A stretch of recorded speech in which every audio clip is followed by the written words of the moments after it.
Stay focused, connected, and entertained with the perfect companion, Android Auto, in your new Mazda. Making a call using Android Auto is almost like using your phone. You can simply use Google Assistant to make the call for you. Simply press the talk button on the steering wheel or tilt right on the commander knob and say "Call," followed by a name from your contacts. Call Dad. Work, mobile, or home. Mobile.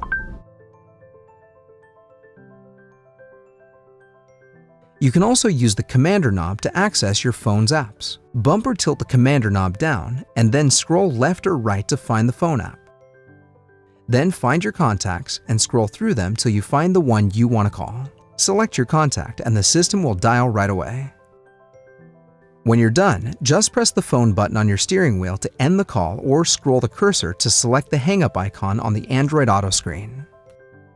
It's easy to stay connected with Android Auto in your new Mazda.